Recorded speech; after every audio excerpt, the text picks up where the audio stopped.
I'm very inspired by many different kinds of sculptures and by lots of different efforts. I don't really, you know, I don't make many distinctions between this being a perfect art object and this, you know, being an effort, you know. And I learn as much from students as I do from teachers, you know. I mean, Sure. really.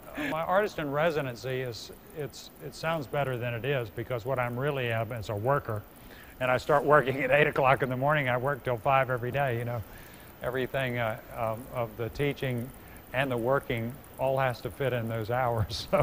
So I has to, but you know, there's a way that the best of teaching is through example, and is also through having a concrete process to talk about, you know, and also it's a way that a good teacher promotes an interchange of ideas, because you know, everybody's a sophisticated viewer, and so calling out other people so that they feel like they have the opportunity to say the things they really feel and be open, and kind of a conversation that ensues is really important to learning. So I'm always working with the staff of an organization, and part of the success of any artist working on site is the ability to work creatively with the staff of an organization, because you know, if you bring sticks in the house, things go wrong immediately, and it's at that point, if you can suggest viable alternatives, well, if not this, well, how about that? So there's constantly, I might be asking someone to accept my idea. Sometimes I have to change my ideas a bit in order to fit within the goals of the organization or whatever, but there's this constant interplay with the staff, and so that's true here. And then I have the volunteers who come and help, and there's another kind of interplay there, because we're working on the pieces, and I'm trying to convey, I'm trying to allow them to practice a little bit and to get a sense of the materials and a sense of how they would work with the materials, and at the same time there's enough latitude for them to kind of work towards what I'm looking for. So I'm not so like, don't do that, do this. It just doesn't work very well that way. And finally, I have the public, and my responsibility to them is profound, because they're the folks that I'm reaching for as well. I mean, of course, the staff is public, the volunteers are public, but there's the assigned public, I guess. Sure. And they're coming through, and oftentimes if I see a group of students or something, I'll just stop and get down and we'll talk. You know, we'll talk about what they're thinking and what they think about this piece, but it always blends into what they're thinking generally and what their approach is generally. So that's what's fun for me, because I am able to find entertainment in the energy of others, and I'm also able to use the energy that surrounds this, the walking energy and the just plain interest, to keep me interested by having that input as kind of you know, it causes a tremendous amount of impulse. Sure. And so you can work more fitfully afterwards. You talk to someone and say, take 10 minutes to do that. You say that, oh, that wasted my time. That's 10 minutes. No, it gave me about the 2-hour, 200-pound lift. You know, I'm really ready to go then. I'm really ready to work. So you get, it's more than worth the effort to stop and talk to people. Well, what's so inspiring, I think at the outset of the interview, you said that you see this as outreach. It's really sort of a nice word to use. And it's inspiring that so many people have an image of an artist in a studio, alone, working, completing something, then having it transported here, other places. It's refreshing to see the change. Well, that's never had any interest for me. Maybe it's because I'm afraid to be alone, but actually I like the interplay and the conversation that ensues around a process, you know, and it makes it just much more interesting, and much more of a sharing of ideas, and those ideas inform your own work, you know. It just seems so stale to be working out of context. This is an architectural context, it's a context of viewers. These folks are connected into all kinds of world experiences and their own experiences, and you know, a raft of experience about nature and the way humankind approaches a natural world. And so you work with, you know, see and talk to gardeners, you talk to, you know, just, you know, the process of finding the materials. I'm often in the car with somebody. We're heading out on the dikes in Holland. We're going up some hill in Japan. We're, you know, we're looking down on somebody's creek bed, and there's a Neolithic site nearby. Let's go over, and I want to show you these things that washed out the other day. And, you know, it's just, I just have a lot of really good experiences, and it allows me to live in the world of ideas where people are talking about the things that I'm interested in, you know that we can have a common denominator for 1 second that we share, and allows and opens up the depth of ideas that are around that work and also just generally. Beautiful. What's next after Grounds for Sculpture? Well, I'm working in Santa Barbara. I'm working at the Botanical Gardens there, and I've just got one work right after another. I start working in January, and next year I've got about, I do 10 works a year, and so I'll work through my year. Some work in North Carolina, work in France, I work in Iowa. Already from Grounds for Sculpture here, we've had numerous people come by who've seen my work in other areas of the country and say, "Oh, we know you," as though, you know, your work is you in some way. Right. And so, yeah, I guess right. you know, you do know me, right. because I walked down there every night and saw that sculpture. My wife and I love that sculpture. We could live there, you know. Very nice. So there's a for temporary work, you wouldn't imagine that you could have such a mixture that people would go from one area of the country to the other. They would know your work. They might have seen 6 of your works in the last 10 years and remembered everyone, you know. So You sort of become a groupie, or I guess that would have to be the lowest level of groupie. well, That's a guppy. well, we're glad you're in New Jersey. I'm glad I'm here too. It's been great, and the fact that I'm going to get to stay for such a long time, come back and work in segments, I think it'll really work out and really be good for me, and allow the people that want to get involved with the process, you know, come over both to view it and also to help to have plenty of time to get involved. Welcome, Eileen Green, to Le Jardin des Artistes. We've just talked with Patrick Dougherty. What can you tell us about how the Grounds asked him to come here and how his work has progressed? Well, this exhibition was about 3 years in the making. Our director and curator, Brooke Barry, knew that she wanted to bring Patrick Dougherty here to do a project with us, and you know, just took that long to get it all worked out, and able to bring him here for three-week residencies. He usually does 1 3-week residency per organization, and he usually does about 10 of those a year. So we wanted to have him here longer term, to really be able to give him the whole building here to work in and create very large work, and almost a kind of retrospective of his work. Patrick Dougherty's sculptures are temporary. They last about 2 years generally when he constructs them. So by giving him the whole building and a total of 12 weeks to work in, or it's 9 weeks to work in, he's able to cover forms that he's created in the past, explore some of those you know, different forms that he's gone through over the years in other projects, and to create a kind of, you know, series of works within one project, which is almost like a retrospective. And you know, he works well with people, and his work is so, you know, necessary to have that people power, and have people here working with him, helping to create the sculpture. And I've watched the way he works with people, and he's so encouraging.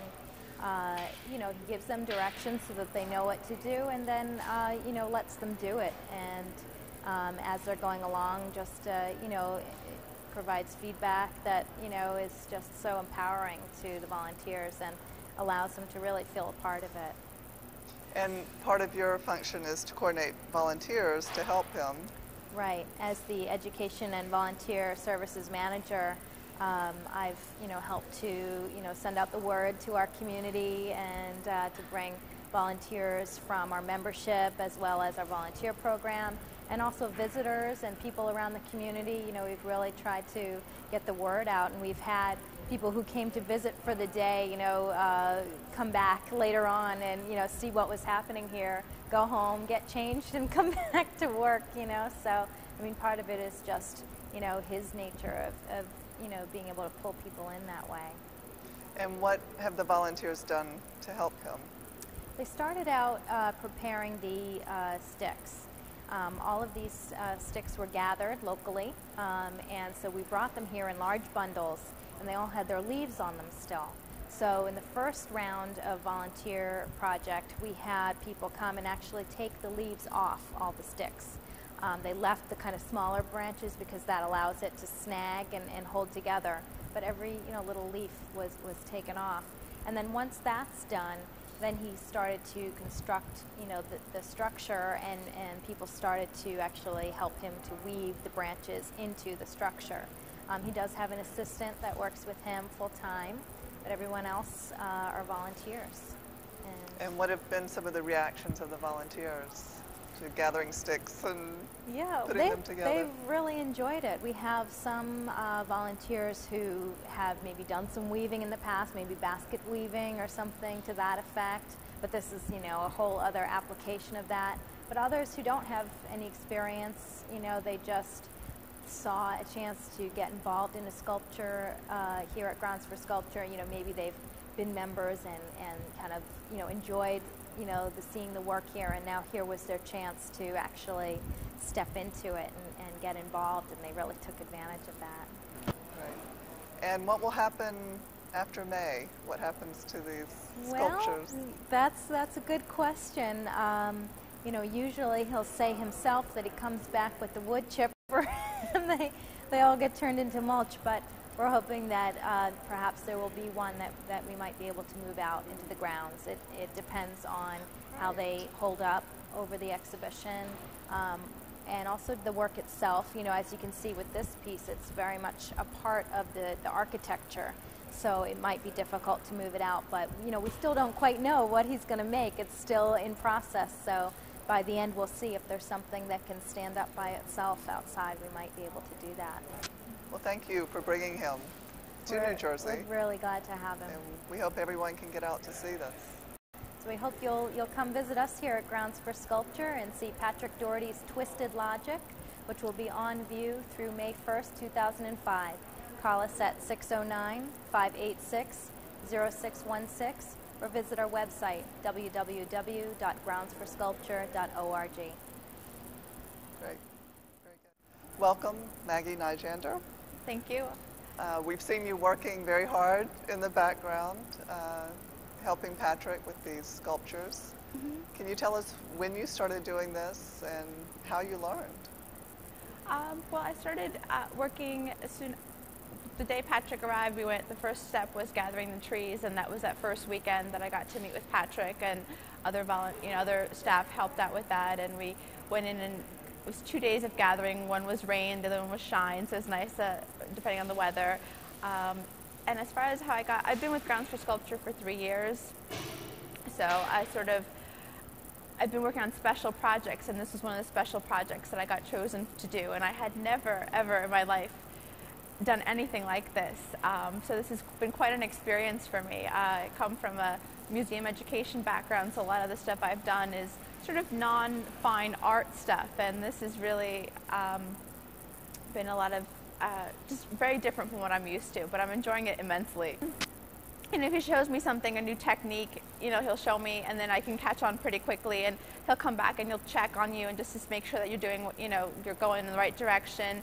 And kind of after a while, I've been working with him. This is the third week. We're going to the third week, and been working with him, and he kind of just makes a note of what, kind of things that he spots and would like me to do. And I've been kind of I think I've been getting a little bit better at it. So I found my little, there's things that I really love doing and like I really enjoy doing. So I think I've learned a lot actually.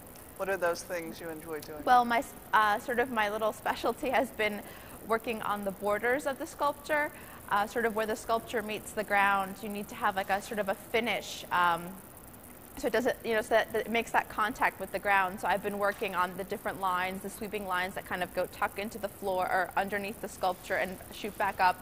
So that's what I've been working on, and I've gotten pretty good at it, I think. And sort of, he has the main part of the structure is made up of verticals, vertical maple trees, and sort of the idea is to kind of at the edges, at the very bottom, is to kind of to hide those and to kind of not sort of visitors can't quite decipher, well, what's holding this thing up? So you kind of have to hide those little tiny verticals and stuff like that. So that's what I've been working on. And as far as some of the school groups that came by, this one child came by and he was sort of, all he did was he opened his mouth and stood like that for maybe, I don't know, 30 seconds to a minute. I mean, he was just so amazed by it.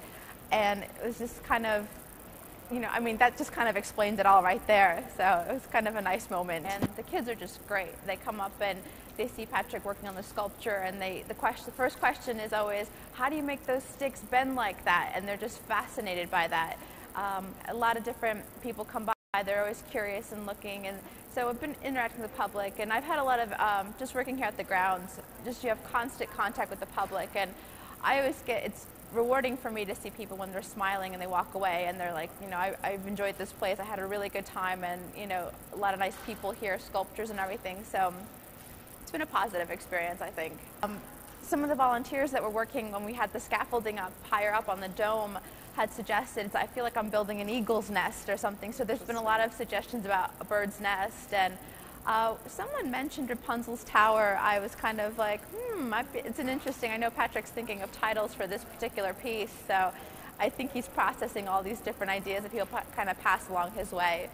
Yeah, I'm not afraid of heights, but when when you start going up on that scissor lift and when you get up on the scaffolding, you kind of look at it and it wiggles a little bit and you're kind of like, But it's amazing that you can kind of conquer your own fears, and it's part of the project, and that's what you're doing, and you just kind of go with it, and then you get so used to it that, and if anything even happened, I totally have faith in the sculpture. So you could always, it's like a little, if something had happened, if you, have the sculpture to fall back on, literally. So, but I think it was just being able to, my own physical strength, how much you end up actually having, and some things like problem solving, like there's things that you have to work on and getting things done, and it's just little tiny things, stuff that I've not ever have sort of been kind of exposed to. I always kind of think when I get my own house, I could, I could fix anything at this point, so it'll be good.